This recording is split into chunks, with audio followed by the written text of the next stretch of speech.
Hey, thanks for coming back to the chopping block. A while back I did a series of videos on homemade body armor that I dubbed the Open Source Armor Project.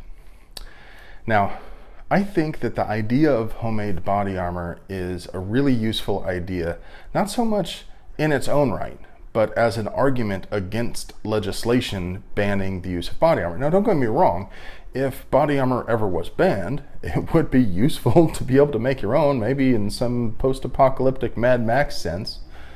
But the real reason I'm interested in it is that as attempts are made to try to regulate the private ownership of body armor at both the state and federal levels here, one great counterpoint to any attempted legislation is to be able to say, hey, look, this guy made body armor with about 2 hours worth of work and essentially nothing in materials.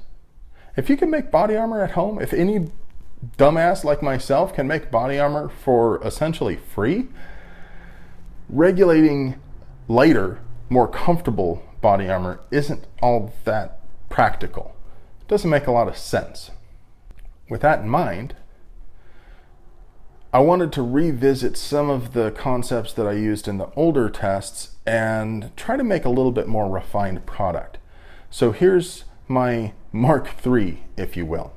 Buffman made a better mold for me that makes a sort of traditional sappy cut, if you will, rifle plate. We're going to test it with pistols first. We're going to see how it does. We're going to start with 45 auto, then 9mm, and then 44 mag.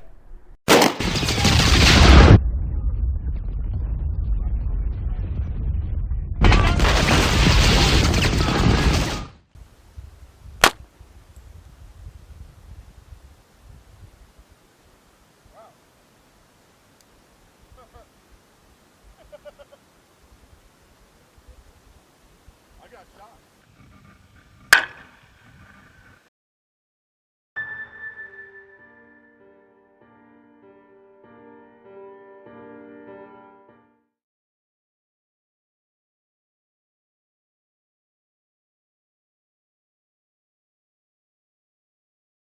Okay, so that hurt a lot. Got me right here. And at first I thought it was an ejected case until I realized that the case can't exactly like go out and loop around and come back and hit me in the chest. It was literally the bullet bounced off the armor, landed on the ground in front of me. Now, to be fair, that was a pretty light load. That was about 630 feet per second, give or take. That said, I thought it'd be prudent to take some precautions for the 9mm portion.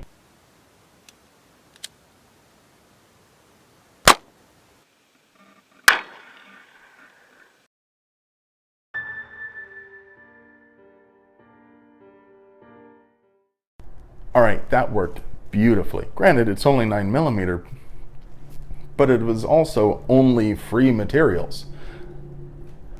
Given that the materials didn't cost me a dime,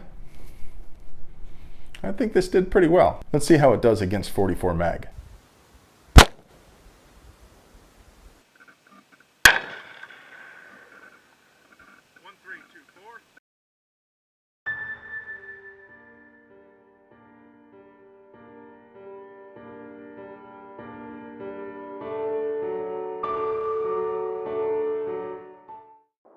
Okay, here's the weak sauce 45.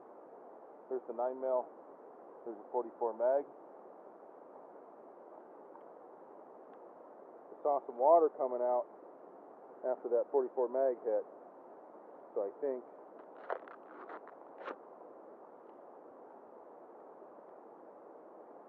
apparently I'm too weak to cut tape off.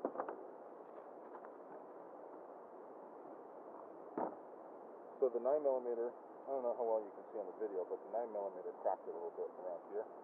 And that's where the 44 came through.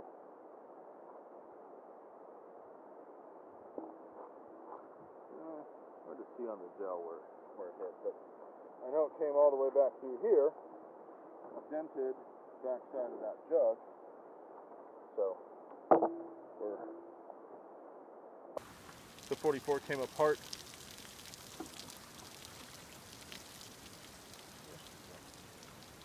You see the other part come out?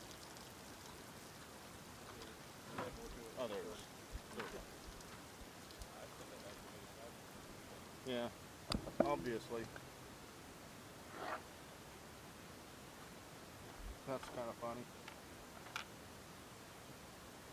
Okay, well, you know, I can't be that disappointed. It is 44 Magnum after all, and this is just a bunch of melted up milk jugs. I wanted to see how it could do against pistol cartridges, and I could try a few more in the future, but the main thing is that this is really intended as a backer material for floor tiles for a rifle plate. And if you can stop rifle rounds, it'll be able to stop pistol rounds. So the next time around, I'm going to try it with 1 and 2 floor tiles versus some rifle rounds. If you have any predictions on how that's going to work out, leave a comment below. Stay tuned. We'll post that in a separate video. If you have any questions, make sure you let me know. And of course, if you think I got something wrong, as always, thanks for watching. I hope you enjoyed the video. Have a great day.